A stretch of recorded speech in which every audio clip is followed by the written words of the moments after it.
Assalamualaikum warahmatullahi wabarakatuh. Salam sejahtera untuk kita semua.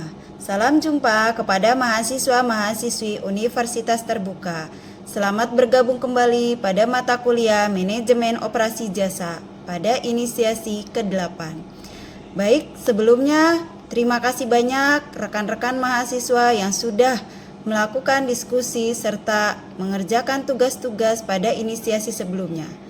Pada inisiasi ke-8 ini, kita akan lebih memfokuskan materi terkait memahami proses pengambilan keputusan serta melakukan studi kelayakan terhadap investasi. Selain itu, menginformasikan adanya antrian dalam sistem pelayanan kerja. Tetap semangat untuk melakukan perkuliahan serta pengerjaan diskusi 8.